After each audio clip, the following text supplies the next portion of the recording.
Hello, beautiful people, and welcome to Just Bloom with Kiki Orr. We're in a new season of the podcast, 3 months into 2021, a year since being quarantined, and I'm navigating life after loss. My mom passed November 5th, 2020 of colon cancer. And since she's responsible for creating me, which has me be in creation of this podcast, it's dedicated to her. May I be the conduit for her legacy to continue on by living unapologetically, choosing joy, and remembering that I am enough. My mom's name was Vanessa Brown, and she had many sayings that she lived by, so much so that we've coined them Nessa-isms. So I'm sharing one with you today, and it is, sharing is caring. So today, I have the honor and the privilege of being able to talk to Kyndra Frazier as she shares about the work that she does in the community and why she cares so much about it.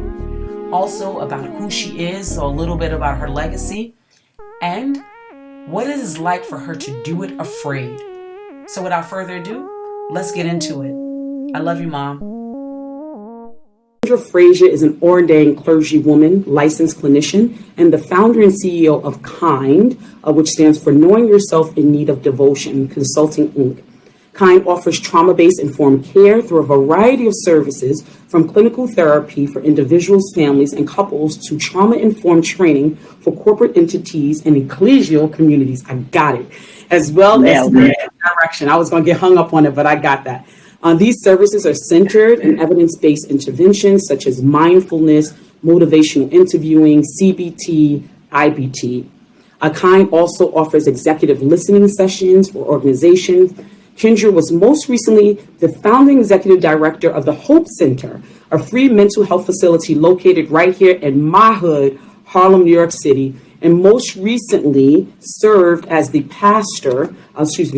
associate pastor of the Congregational Care and Wellness at 1 Corinthians Baptist Church, known for her work in removing barriers to mental health access for communities of color. She was recently featured in the 2020 Root 100 list of most influential African Americans. She has also been featured in multiple print and digital publications, including Vice Magazine, New York Times, and Sojourner Magazine. She holds a Master of Divinity from Candler School of Theology, Emory University, a Master's of Social Work from Columbia University, and a Bachelor's of Science and Business Management from North Carolina A&T State University. Woo! Give it, man. Thank you so much for the invitation, Kiki. Oh, I am so happy to have you. And I always like to ask people, like, hearing it, obviously it's your bio, right? And written by you, and it's the body of work that you do, have done, and are continuing to do. When you hear your bio, like, what is that? What, if anything, does that bring up for you? Like, what does it emote in you when you hear the body of work and the way in which you've been in service and contributed to the world thus far? That's a great question. I feel like when I hear it, I'm like, wow, you have been doing some things, Kyndra. I think that oftentimes when we are in our day-to-day living experience and on our grind, checking off our to-do list, it is easy to forget what we've accomplished prior to where we are in this moment. So it's a nice reminder when I hear it being read, and a nice encouragement, I feel like. I'm glad you said that. I got chills, because I think, as you said, there is a tendency to not celebrate ourselves in that way. And this is like having our bio is like our receipts. It's our body of work, the way in which we have been contributing to the world. And I also like to say the bio is what we have done or what we are doing. But I like to know who Kyndra is at the core. Like, who are you in absence of like the work per se? Like, who am I? I like the first start off saying that I am a granddaughter. I'm the granddaughter of Harriet Nell Glover and Rogers Glover Sr. My grandfather was a butler for the same white family for over 50 years. And because of his sacrifice and his work, he paid for me to go to school. And so I am indebted and grateful for him.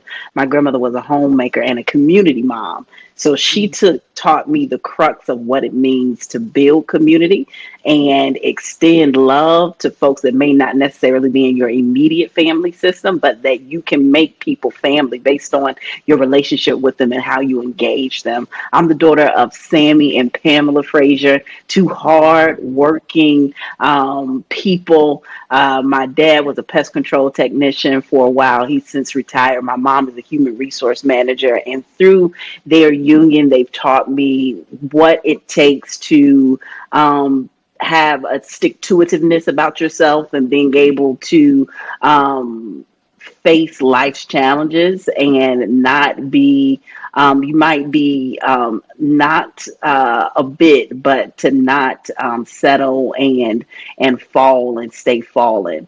I'm the sister of Kyndra Frazier, who's a brilliant creator, who's 8 years younger than me, and it has been a joy to be her sister and an honor to be her sister. She continues to teach me what companionship looks like and what sisterhood looks like, and so I'm grateful for that. Ultimately, because of all this good, loving energy I have in my life, I'm a lover. Yes. I'm a lover of love. I'm a lover of people. I'm a lover of people being able to thrive. And so I believe that I've chosen the vocations that I've chosen in terms of being a therapist and a pastor because I like to support people in finding their greatness and anchoring in on their innate divinity and being able to navigate some of those harsh seasons of living. And so I'm a lover. I am a fighter. I'm a disruptor.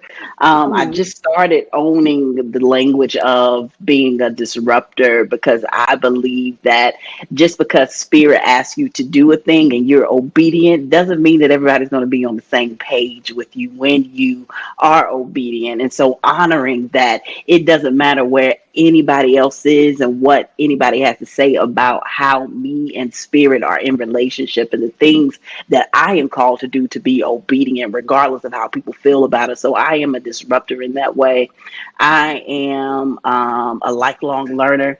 I am always open to learning new things and stepping back and redoing things over again if I didn't get it right the first time.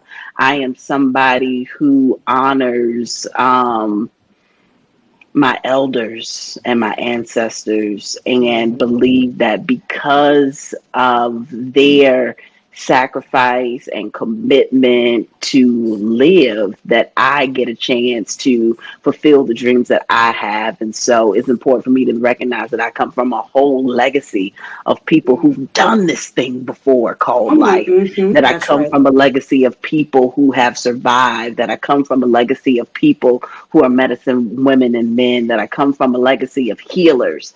And so I don't walk this life alone. So I could say more, but that is who I am in a nutshell. I love it. You've said a lot, which I am grateful because I did something recently on Instagram where I was talking about kind of knowing who we are and how often we can get lost in what we do. And be defined by the money in our account, our education, and our accolades, but not really getting to know who we are. And so it's so beautiful and refreshing to be able to hear a woman be so clear about who she is, because that says to me that there has been much work that has been done, and also in the honoring of your legacy and the women. Here we are on March, so right, it's Women's History Month, and I could probably ask what woman is a woman that you most admire, but I feel like I've already heard it in what you've shared, your mothers, your sisters, your grandmother, like you started out with. And so that is so beautiful. And you also touched on, and I want to have you expand on it a little bit more, but you touched on how you got to do the work because you are a lover. Mental health is extremely important. I already said in your bio that you was doing work with the Hope Center. It's one of the reasons why I connected with you was because of the work that you were doing with the Hope Center, and not just that, but your spirit. I'm just so happy to be having this conversation with you. It is clear that you are in the work that you were meant to be in. Oh, thank you. And the work that you're doing, I feel like is intergenerational, right? Like I feel like at least I believe that you're touching all ages across, So I want to talk a little bit about how you got to get to the work, because understanding that life isn't linear, right? And yes, you're a lover, but what was the impetus? What was the call for you to be able to say, I'm going to do this therapy work, but not just therapy, but trauma-informed therapy? Like, what was the impetus for that? I will answer the question in a roundabout way by starting at the beginning. I was called into ministry actually at 14 years old. And I was just like, I don't want to be a minister. I want to be a mechanical engineer. I was really had my mindset on being an engineer, had a mentor in my life at the time who was just like, Kyndra, the world is moving towards computers. Why don't you think about computer science? And so ended up majoring in business management with a concentration in management information systems at North Carolina A&T.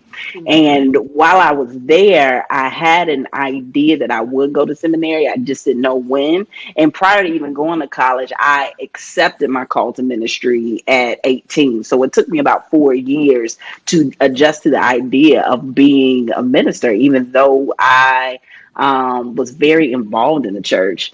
And so fast forward, called into ministry, accept the call, go off to school, graduate, end up getting into the Pepsi Bottling Group's management program in corporate America. And huge deal coming straight out of college, living on my own now. I'm about 22 and get to the corporate world. And I'm just like, wow, this is an interesting space to be in. And I don't think that I can do this for the rest of my life. And so had some jobs that I took prior to going to seminary, but at 23, I finally decided to go. Had a wonderful time at Candler School of Theology at Emory, and ended up shortly after graduating being a chaplain resident at a level 1 trauma center in Atlanta, Georgia. And I had a surgery ICU unit. I was backup emergency. I was an inpatient psychiatric chaplain. It was my first time ever being on the psychiatric unit and doing a group that I would run every week. And I did not have the skills at all. So I worked very closely to the social workers then. And I remember one afternoon, this was probably 2010, I was in my interdisciplinary team meeting with the nurses and the physicians and other folks on the floor. And they read this case about this 23-year-old African-American male who had attempted to castrate himself with a circular saw, because I didn't know at the time why, but they ended up saying that maybe you shouldn't go and check on him because his family is very fundamentalist, very peculiar was the word that they used. They may not welcome a woman clergy person coming to check in on him, but I did anyway because I felt led to go talk to him.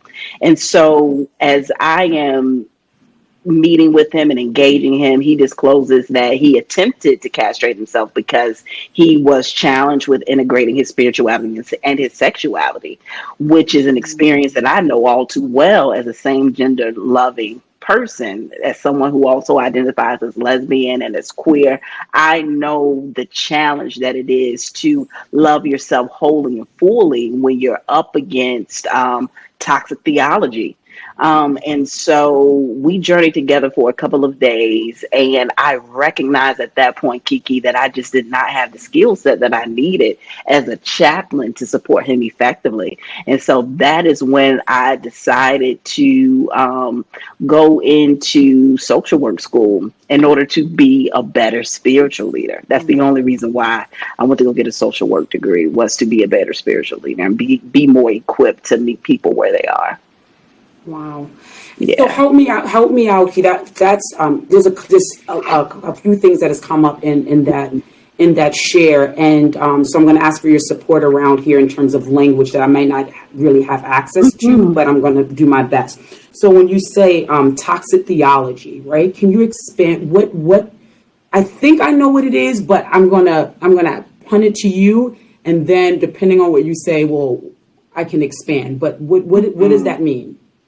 For me, toxic theology is any teaching or interpretation that's not rooted in historical context, that's not rooted in cultural context, because we read from a book called the Bible for those that identify as Christians that is not universal history, but people often teach it like it is universal history. It follows a particular group of people who have their own nuanced engages with the entity that they call God. And I think it's really important for us to be attentive to the nuances of Eastern and Western culture, because what may be written in the scripture may not translate as to what we would translate it into our Western lenses. So I think that type of education is important. And I don't think most pastors don't have access to that. And you can lead people astray if you're not aware of what's underneath the text. Right. That makes sense. That's really important. And when my daughter and I were looking for an organization to be able to support and seeing the Hope Center and the connection to church, at first we were like, well, it wasn't until actually it was reading your bio that had us say yes, because there was something, I can't recall it now, but there was something in it that had us really say that she gets it in terms of the kind of effects that the church can have on folks, and the trauma that it has probably imparted, and specifically because we were raising money for mental health awareness. Having lost my godson to a mental illness.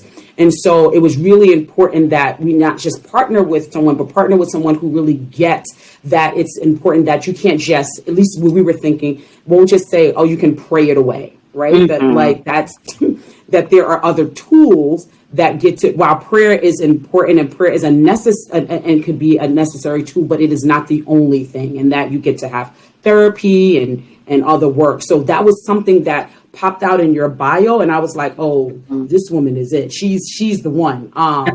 So religious trauma. Say that again. Religious trauma syndrome. Religious trauma syndrome. That's what it was. Exactly. Let's talk about. I want to talk a little bit more about trauma, because here we are, and I can't believe there's going to be 1 year that we've been in lockdown or in quarantine, if you will, and the COVID has taken a lot of lives, and people have been in isolation, and it is, we're getting accustomed. I don't even want to call it a new normal, whatever it is, but I can imagine that there has been a lot of trauma, that it has its own trauma that it has had on people. I know that I've experienced it myself. So talk to me about kind of trauma. I'm going to go to is trauma. What do you say in your bio? Trauma-based, forgive me here. Let's just talk about trauma. Well, I'm just going to say, I feel like I've heard about trauma more so now than ever before, but not necessarily in relation to COVID, probably in relation to the civil unrest that's been going on, and people's like trauma.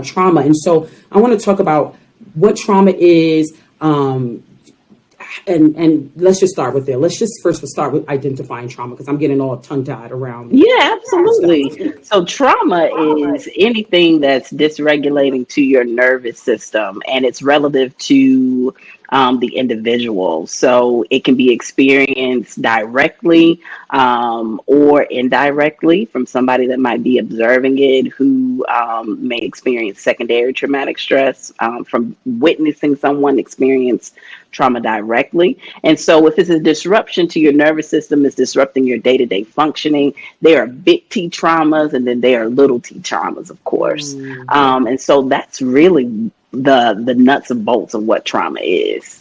And so that's so, because I think sometimes we think of it in, like you said, there's direct and then there's indirect, right? Mm-hmm. So a loss, having a loss experience, a death could be a trauma. It's trauma. That could be a trauma. Mm-hmm. Having abandonment, like you having lived with someone and not living with them anymore, a child being removed from a parent could be trauma-based, right? Mm-hmm. So there are different many forms of trauma-based. And again, I'm only becoming really more so aware of it in this season of all of the loss that we're experiencing and all of the civil unrest. And also I think more so is that as black folks, we're talking about it more. We're really talking about our own traumas.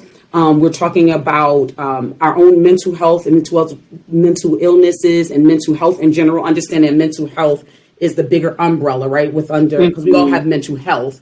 Absolutely. Help me understand that. We also if you have a mind, you have mental health. That's right. That's my good friend who's also MS helped me to understand. Like if she was like, we all have mental health, right? But then under mental health, there is like mental illness and all that. Mm-hmm. So we really people have been talking more about their mental health a lot than ever before. And why do you think it's important, specifically in the Black community, that we give voice to and really talk about about our mental health in general? Our mental health. Why do you think it's important that we not be silenced in and around it and share and talk more about it? That's a good question. I think for me, it's important to disrupt the dysfunction. If you can't put language and voice to the things on your heart and mind that's causing you not to be able to show up in a way that you desire, then that's problematic for your own ability to thrive. And so I think that is why you hear the word trauma so much now, is that people are being more intentional about their healing. They're being more intentional about ending generational cycles of trauma. They're being more intentional about identifying the root of their issues that for many of us stem from our childhood and the way that we engage our family system and the way that it engaged us. So I am so grateful that the stigma around seeking mental health services is starting to be minimized more and more, because people are willing to have more vulnerable and honest conversations about it. And one thing that we found while I was the executive director at Hope Center Harlem was that many of the people that were coming in who looked like you and I and were navigating either depression, anxiety, or trauma. And so that is, I believe, why we hear it so often, and it's because we're no longer willing to be silent about what we're experiencing. Yeah, and I'm really so happy about it. I hear it's actually become more of a normal conversation with people. At the dinner table, I'm loving sitting with good girlfriends, and they're like, yeah, so my therapist, and I'm like, yes, right? Because I think it's important that we get to, break some of the generational cycles, begin to, on this healing journey.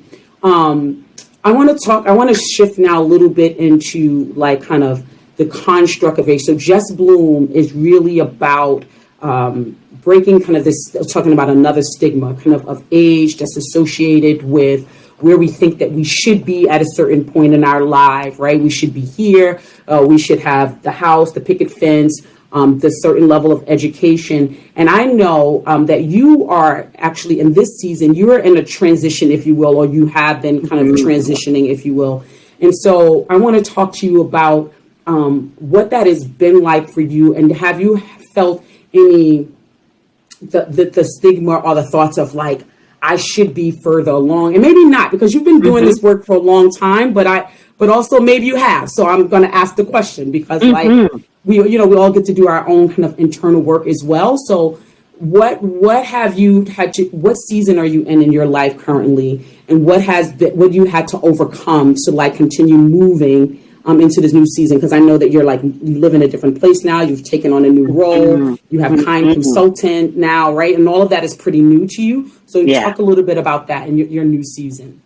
Absolutely. Debunking this myth of like age and where you should be or shouldn't be.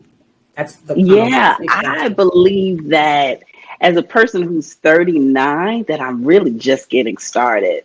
I feel like this current transition started last year when I had an abrupt departure from where I was serving as an associate pastor and the executive director at the Hope Center. Some may say I was wrongfully terminated. Some may say I was rightfully terminated, depending on who's telling the story.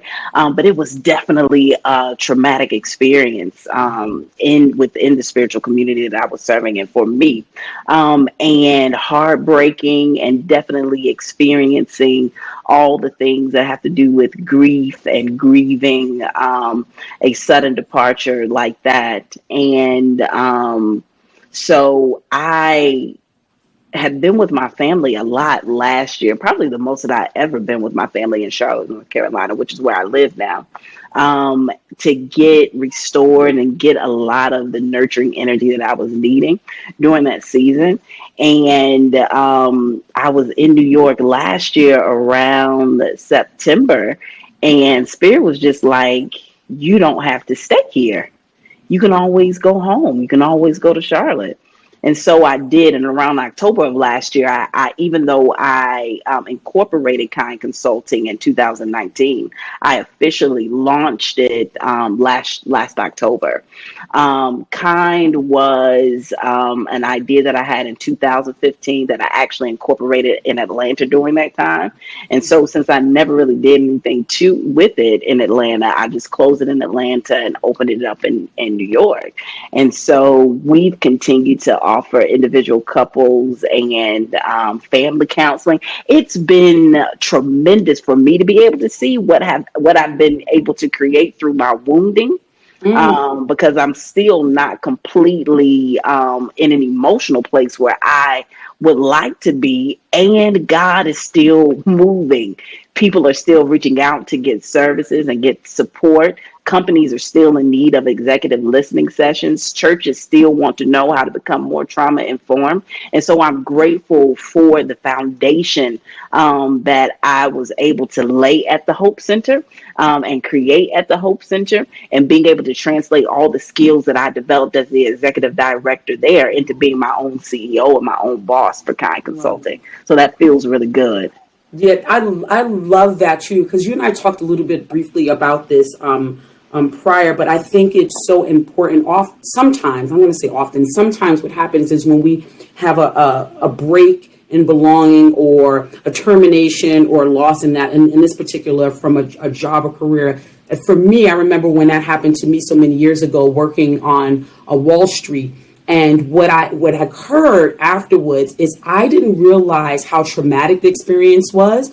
What I come to know that it was traumatic is like once I lost my mom and some stuff started to come up, and I had really just buried that whole 10 years that I had been with the organization, and casting aside all of my skill sets, all of the things that I've learned, all of the ways in which I have like grown and developed. I was with the organization. I was able to create some wonderful things that they're still utilizing to this day.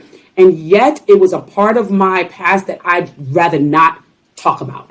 And so it wasn't until recently that I was like, you're just honoring yourself and your skill sets and the work that you've done and what you have given. But it was so traumatic that I was like, I can't talk about it anymore, because I feel like I was going to constantly be reliving it over and over and over again.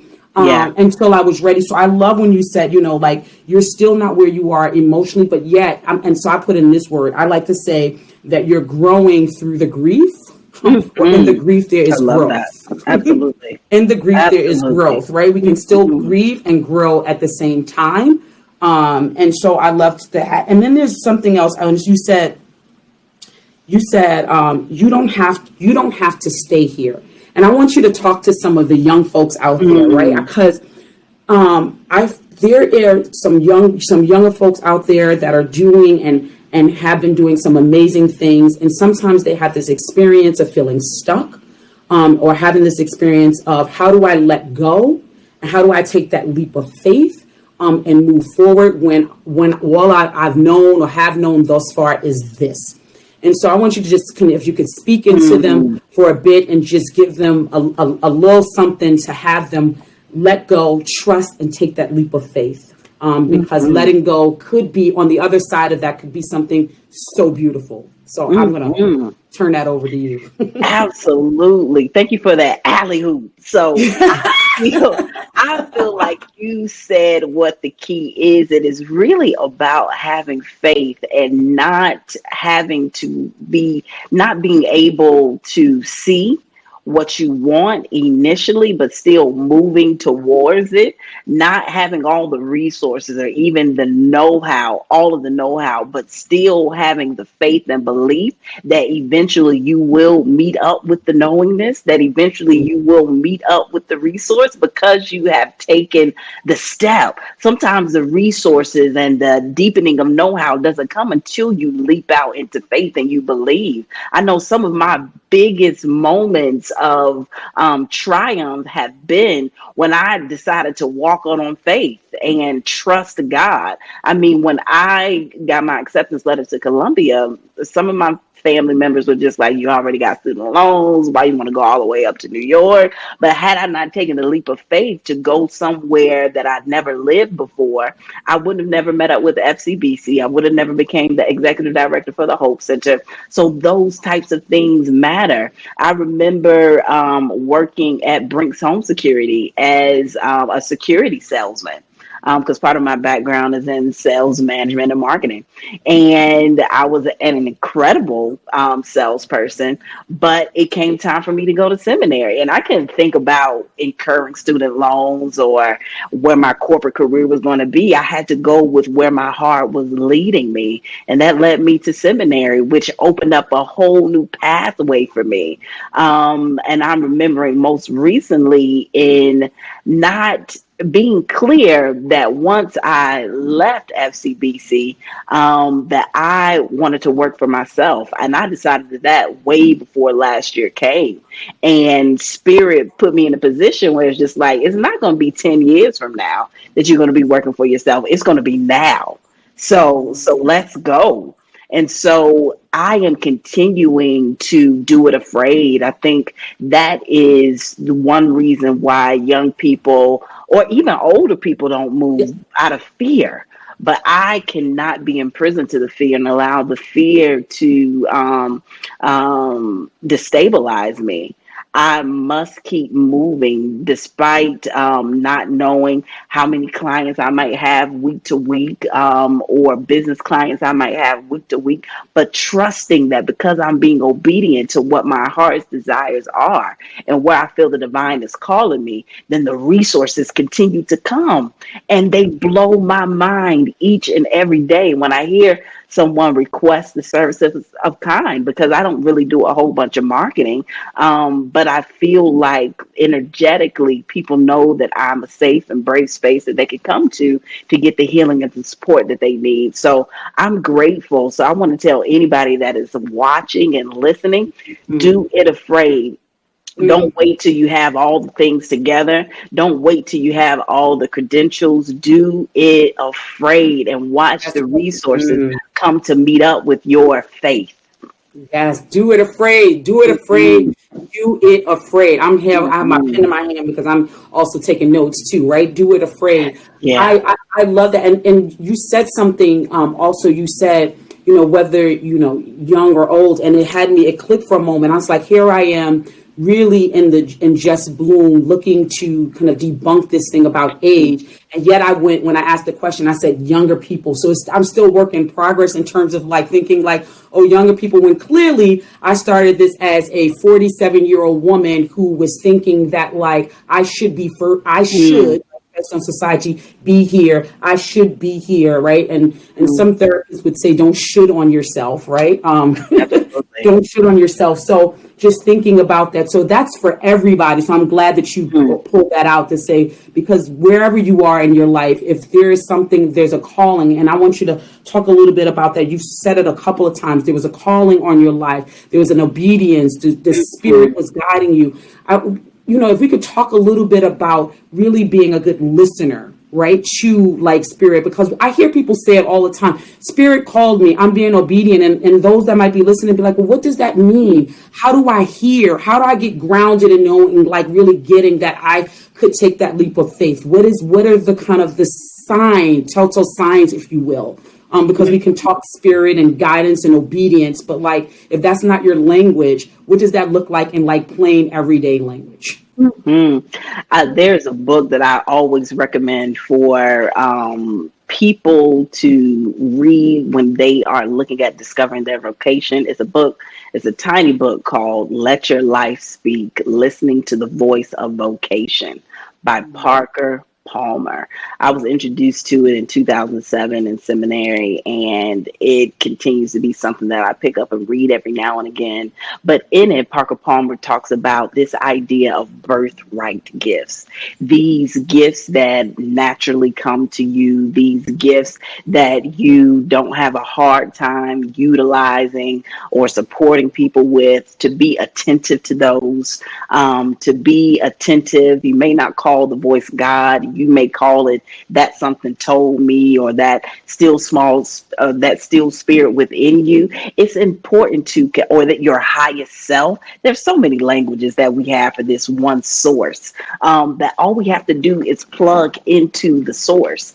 I was talking to my sister the other day or yesterday, and we were sitting out on my terrace, and she was just like, talking about how she loves the name source. When you think of source energy, we can also make it synonymous with God, but when we call it source, it's like we plug up our phone into the power source. And when you plug it up, Kiki, you don't worry about if it's going to charge your phone. You don't worry about if you're going to get all the energy that you need from it. You walk away, go do what you need to do. You come back and it's fully charged. That's what it means to tap into source energy.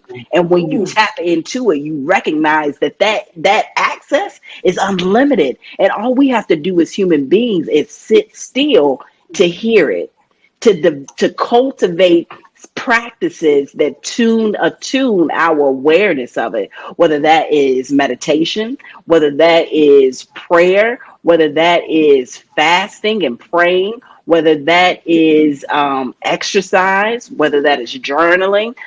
There's a myriad of ways that we can tap into this source energy to get the information and the feedback that we need. Some of us have to excavate our wounding in order to uncover the things that have to be uncovered, so we can make room and space to get the greater awarenesses and the new awarenesses to build up ourselves and sustain ourselves. So it's a matter of simply tapping in to source. Well, this is why I asked you. So I don't be exact. You probably can't see it, but my hairs are standing up on my arms. I am. My heart is smiling. You have said a word. Bless you. And I feel in such alignment because I actually did a video recently on my Instagram, and it was just like a little segment, and I was like tapping, and I was like tap into source, and I was talking about like tapping in, and it's so important. But also, I think what's as important is what you said is the ability to sit still, like give yourself the gift of sitting still. My grief counselor tells me to sit still, and not like there's meditation, there's journaling, all the things that you noted, but just sitting still and not doing anything, right? So I just sit still to be present with myself. Sometimes I put my hand on my heart, and sometimes I will say things like, I am enough, and just kind of repeat that. And it brings up so many emotions in me, but it connects to me, and it's really me being able to, the word you use is what did you say? Extravate or? Excavate. Like all of this stuff that's in, because there's a healing that gets to happen, but I know that I need to get past some of the past hurts, some of the past traumas and all of that stuff to be able to move forward. So that is beautiful. And so thank you. That was a word. And I'm going to be sure to share the book that you've noted.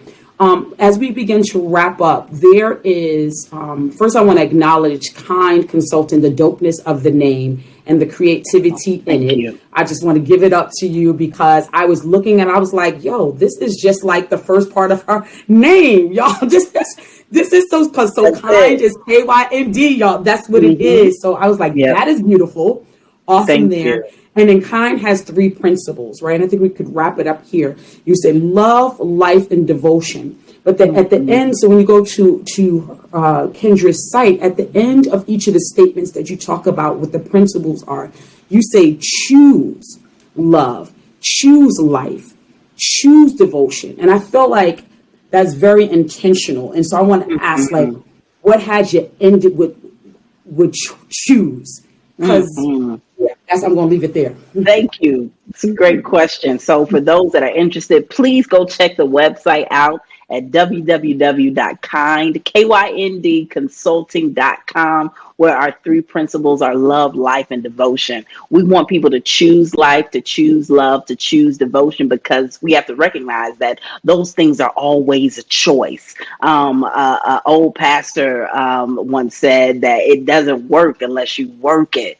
We have to be intentional about what we choose and how we're choosing it. I'm often reminded that there are 2 vibrations. There's a vibration of love and a vibration of fear. And we get to make choices on where we're vibrating at. And love is a manifestation of life and of devotion. And so it's important that people know that they always have the ability to choose. It doesn't matter where you come from. It doesn't matter who you come from. It doesn't matter the traumas or hurts or pains that you've incurred. It doesn't matter the triumphs that you have. Each new moment, when you take your first breath, when you wake up in the morning, you have an opportunity to choose what you will believe. You have an opportunity to choose how you're going to feel and how long you're going to let yourself stay there. You have an opportunity to choose what you're going to do in each new moment to bring yourself into greater alignment with your highest good. Kyndra, I am grateful for your words, for your wisdom. And I think above all of that is your generosity of spirit, and that you lead with love and are such a vulnerable woman. And if you don't know, on Mondays, every Monday, there is Motivational Monday. Movement Monday. Movement Monday. I'm motivated by it. This is probably why I said motivated. But it's Movement Mondays at 11:11, a very specific time at 11:11 on Facebook Live that Kyndra hosts. And she talks about so many things. In fact, one day I was listening and I was like, I tagged my daughter in it and she was like, this is so good. Just my middle. She was like, I had to stop because I had a meeting to go to. But she was like, I went back. I finished listening to it. So that makes I'm great. I am so grateful that you have that. And so for all of you that listening, please go and listen to Movement Monday. You will be motivated to move. Yes. Yeah, you'll be motivated to move. Just really quickly, can you share what the 11, why the specific of that time? What was 11:11 about? Because numbers are so powerful. Yeah, numbers are powerful. 11 is a master number. When you think of 11:11, the ones are amplified 4 times. Who wants to be number 2? Everybody wants to be number 1. So number 1 is attuned with the vibration of greater awakening, awareness, astuteness, really being intentional about manifestation. It's a powerful number for manifestation. The vibration, again, of awakening. And so I always want to invite people into that vibration whenever I start the Movement Monday, because I want people to experience movement in this year for the rest of their living experiences. And if I can find any way to support us all in having a greater spiritual support around us, I'm going to do it. And so numbers always speak to me, and 11:11 came up as a time that would be appropriate for supporting all of us and being able to manifest our heart's desires and heal through some things, transform, and go out into the world and support people and other people in doing the same thing. Well, with that, I say thank you. Thank you for listening Thank to your you. calling. Thank you for being obedient. And thank you for pouring into us here at Just Bloom. I am so grateful. And thank you all for listening. And remember, whether you're in your first season or your 50th, it's never too late to just bloom.